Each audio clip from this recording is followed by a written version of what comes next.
About 5, but I've been on the Okay. golf course since I was probably 4. Okay. Wow. Now, okay. Mommy, let me ask you. I mean, at 4, you played golf, right? Yes, Okay. yes. That's where it's coming from. Yes, So- from my mother actually. My mother started to play golf. Then she introduced my husband. Then he introduced me, and the list goes on. And introduced her and a few other people. But yes, that's how we So started. obviously, I mean, Isn't it family now? when she decided to take up golf, a lot of support definitely came from your side. Yes, yes, a lot of support from my parents, from my family, everybody really, brothers, sisters, my brother-in-laws, my sisters-in-law, everybody's got involved in the Georgia team. Team Georgia, we call it now. Okay. So because of course, I'm sure you know, golf, like most sports, is expensive when you compete. Yes. You know, if you just play for fun, I guess you just stick at your local club and what have you. And in Nigeria, there are not many local clubs, but it's more expensive when you go abroad to compete. So it's been quite a financial stretch for everybody involved. And we're happy to see the results. We're happy with what she's doing. And so that gives us some joy. She's not winning any money at the moment, but she's learning so much. I'm building a big character from this.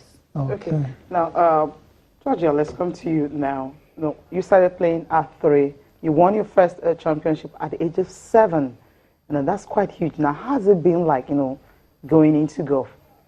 Golf is an amazing sport because the day you think you've mastered it, one day you think you've mastered it, the next day you play the worst round ever. Okay. So it's changing, it's evolving. There's new technology now that we didn't have 10 years ago. You can hit the ball further now. You can play shorter rounds. It's changing. It's adapting to the times, really. Okay, when you were in the UK, I mean, when you competed in the UK, this particular champion that was in 2009, that's the HSBC We Wonders and all. What was it like for you becoming a British champion? Because you are a Nigerian. We know, when you're not from a particular country and your ability to actually achieve so much, it's kind of limited, because preference is given to the kids at home. What are the challenges you actually face and how easy was it for you? Back then I didn't have the same kind of challenges that I have now because I was still young then. People didn't know what exactly my goals were. Back then I used to play at my local club. I changed clubs a lot because I wanted a good junior program to be in.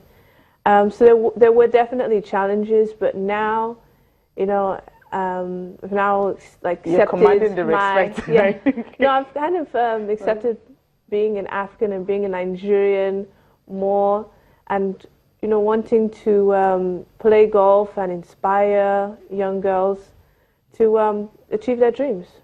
Okay. Interesting.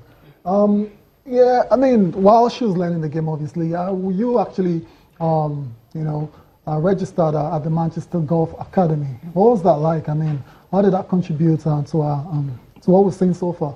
A whole lot. My husband and I started to train her, mainly my husband. And so in the beginning, it was tough. Like she said, the challenges were different. Then it was probably being the only black girl. Still, till this day, she's sometimes the only black girl in any field at all. We play in the States, we play in Spain, we play all over. And when she started at the academy, it was just so that we could get some qualified coaches to have a look at her, to give us the technical know-how, to make sure we're going the right direction, which costs some money as well. But we have been able to cross, from a junior. She's still a junior, but from the junior to go into the senior ranks now, we've been able to establish her swing, establish her training routine, to know what to do as an athlete, really. You need to be around other athletes, so which is why we got into the academy. But now she's ready to go to the next stage, which is compete at, the professional level. Actually, I was going to, let me just say, I mean, obviously, I mean, you're becoming a star now. And she's already won. Yeah, I mean, she's on on the way to be, of achievements everywhere.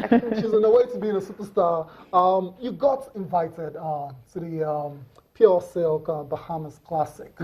That's a big one. That's the LPGA tour. Tell us about that experience.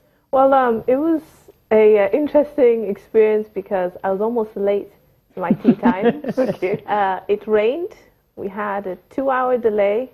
We didn't finish until almost 6 o'clock. But I wouldn't change my decision to go, because even though we kind of hurried it, trying to get the ticket, trying to find a hotel, it was still worth it to be able to go there, to at least play the course. It's very with other nice. professionals. Yeah. Yeah, I mean, incredible. Now, you played in the qualifier. I mean, Yeah. how Yes. competitive was it? I mean, compared to what you've done before. It's extremely competitive because Different ball game, right? Yeah. Yeah, you had about 40 competitors, Yes, 40 something, and you only had you had two spaces. 2 spaces Wow. to get into the event. Yes. So I was That's like, good experience for But it was her. good, yeah. Yeah. I mean, when she got the invite, yes. how did you feel? Oh, it was actually, it's a good thing you asked that question, because it was surreal. You know, there was the opportunity to apply for it, and we did. And she said to me at the time, oh, well, you know, Mom, what are the chances? I said, well, we'll just go for it. It doesn't matter, you know. No harm. And she said, okay. She checked all the information. She checked who we needed to apply to and everything, sent the CV, you know, her profile and everything. And when I got the email, I actually just looked at the email. I thought, okay, yeah, she's going to say, and no, hang on, look at it again. No, what did she say there, you know?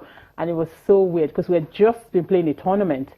And when I got it, I just had to not shout, so that, you know, I had to keep quiet. And I went to a quiet area and said to my husband, look, he looks at it, and again, he did a double take, like, okay, really? It's going to be real. This is amazing, yeah. Because, of course, there's so much competition for those spaces to actually get in to the qualifier at all. And our goal was just to complete the tournament. You know, whether we qualified or not was just not, you know, was a bonus. It was just an amazing thing. And the company, events, the people, global management team, they were so fantastic. The lady, Emily, she said to me when we had reports in the papers in Nigeria about her competing, she said, I hope you know it's just a qualifier. I said, yes, we do know. But it's just amazing, you know, to have an African, because people don't understand. There are not many Africans on tour. There are only 8 African Americans on the LPGA as it stands that ever qualified. There are only about 3 actually playing right now. So we are history. Yes, not in the making, we are history. Right. I mean, Period. Youngest as well. Yes. Youngest as well. Yes. No, that's what actually, you know, got me. I said, okay, we need to actually have this girl right here in the studio. We need to meet this superstar. Oh, thank because you. when you check, you know, we'll go for a break now. We'll come on. They're still very much in the studio. So let's